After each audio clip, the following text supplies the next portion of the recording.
One very obvious thing that we notice is that all the early civilizations don't still exist. Whether we look at the Mayas, the Aztecs, the Egyptians, the Roman Empire, the Greek Empire, they all collapsed. And so the precedent is actually that civilization collapses, not that it maintains. The real difference is that this is the first time we have a completely global civilization. There really is no such thing as USA or China separate from each other when you understand globalized materials economies, technology, economics, where there's actually no country in the world that can make its own consumer electronics, right? Without the mining and manufacturing and technology that happens from around the world. So our process of civilization is one that has inherently self-terminating dynamics built into it. When that happens at a fully global scale, it is basically the catastrophe is just unbounded, where it has always been bounded. As big as the Roman Empire was when it fell, it wasn't everything. And limited by not only its total geographical size, but the level of technology it had, it caused desertification through unrenewable agriculture, but it wasn't able to destabilize the biosphere writ large. In 100 years of industrialized fishing, we've removed most of the large fish species from a water planet, right? A three-quarter water planet. It took 3.5 billion years to get those fish species. And so you recognize that we're operating the same way that has always led to war and environmental destruction and collapse of civilization, just factoring exponential technology. And so when you start to think about exponential rivalrous dynamics that lead to polarization that ends up leading to war, but now exponential warfare, it becomes larger than a finite biosphere can handle, and it becomes existential. When you think about exponential extraction and exponential pollution, which means depletion and accumulation from open loops in a network diagram. You go to an ecosystem, there are no open loops. Everything is the food for something else. There is no unrenewable resource, no waste. Our civilization is characterized by a materials economy that's linear, not circular. So toxicity is depletion on one side, accumulation on the other. Whether we're talking about on the depletion side, whether we're talking about species extinction or biodiversity loss or any of the issues that we look at there, and on the accumulation side, whether we're talking about CO2 levels in the air or in the water or nitrogen runoff or degraded uranium or whatever else it is, those are all specific instantiations of open loops in the way we do civilization in relationship to the closed loop dynamics of the ecosystem that both have a civilization that is increasingly fragile and that is making an increasingly fragile underlying ecosystem. It is basically debasing the substrate upon which it depends.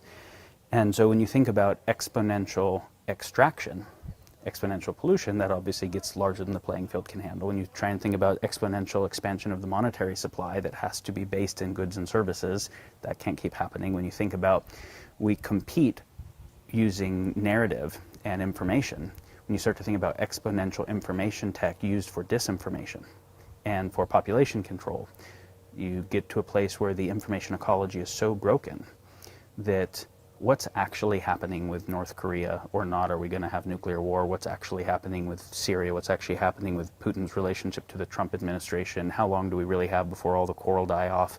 Like all the most important questions as to whether we make it or not as a species, nobody really knows how to make sense of.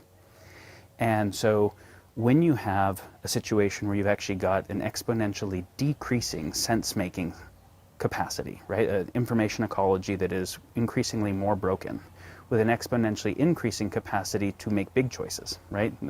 Technology is basically a lever of our choice making. So a fist has one level of harm. When I extend that to a stone tool, it's a bigger harm. To a bronze tool, to a gun, at the level of an ICBM, there's just a really big extension of that type of choice making capacity.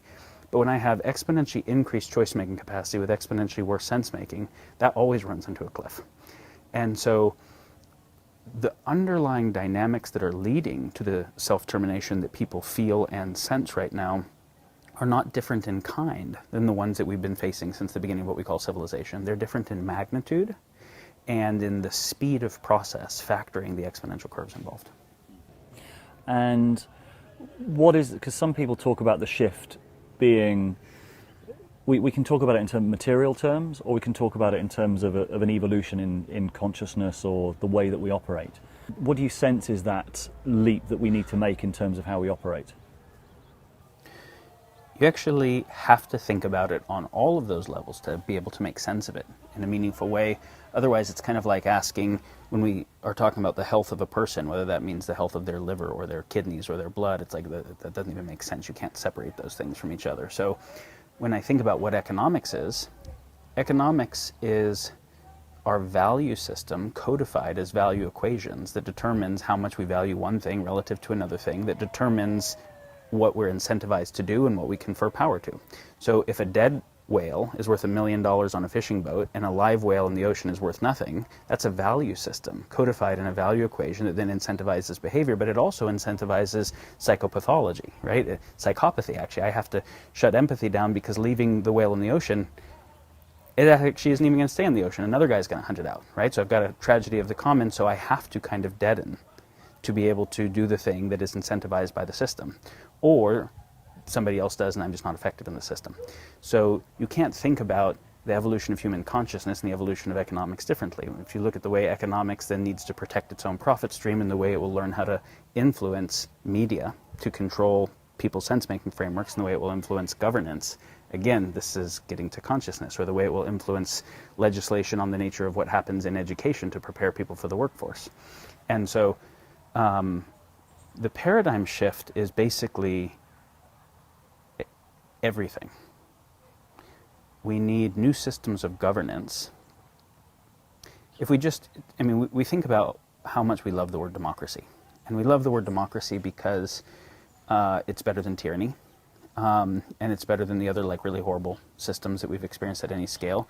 But when Winston Churchill said democracy is the single worst form of governance ever created, save for all the other forms, what he was saying that was really insightful was that getting lots of humans to agree on anything is just a hard thing to do, and we suck at it. And we've never actually done a good job at it, and this is a really flawed system.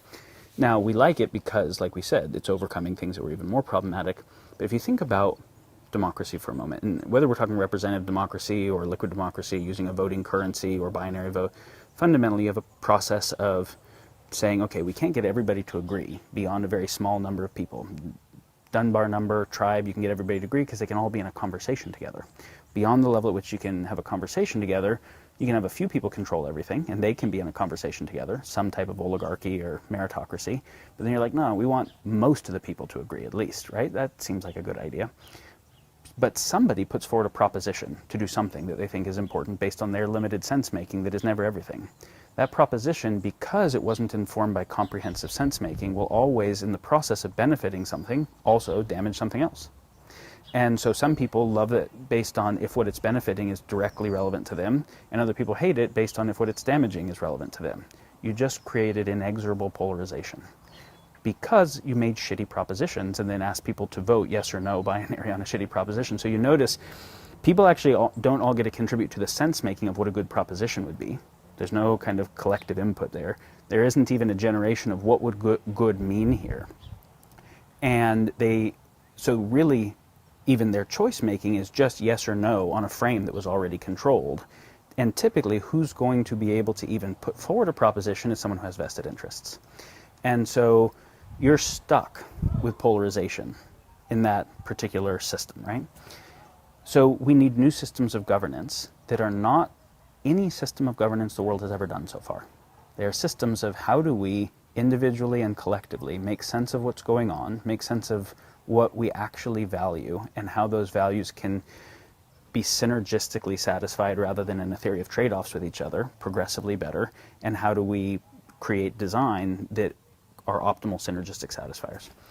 So that's a totally new thing, governance-wise. We need totally new systems of economics, we need totally new systems of education, healthcare, all the way down to, at an individual level, a new basis for identity, values, our own individual sense-making, choice-making. As long as I think that I'm an individual that is fundamentally separate from you and the biosphere and everything else, I can think about optimizing my own quality of life independent of and maybe even at the expense of your quality of life or the biosphere or anything else. As soon as I get that, I start to say, okay, well, I'm not that tree, but what would I be without trees? Well, I would not exist, right? Well, there would be no atmosphere if there weren't plants photosynthesizing. So I fundamentally am not even a meaningful concept without plants.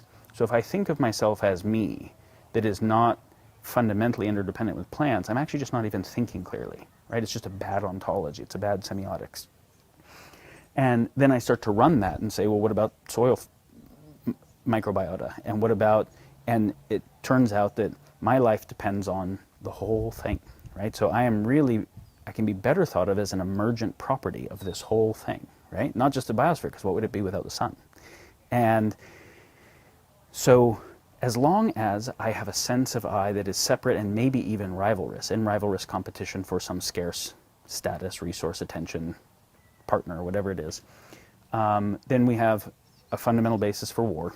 And in a world of exponentially increasing technology, which means that the warfare gets to be more and more consequential, that will self-terminate. So rivalrous dynamics multiplied by exponential tech self-terminate. Exponential tech is inexorable. We cannot put it away. So we either figure out anti-rivalry or we go extinct. The human experiment comes to a completion. That's the core thing. Figuring out anti-rivalry is a psycho-spiritual process inside of ourselves. Can we actually even get along with our family members? Can we pay attention to our emotions and triggers that hijack us from sovereignty? Because the moment I'm getting pissed and my value system is not to be an angry person, I'm actually hijacked, right? Can I pay attention to that and actually have some sovereignty over my own inner state and how I show up in the world?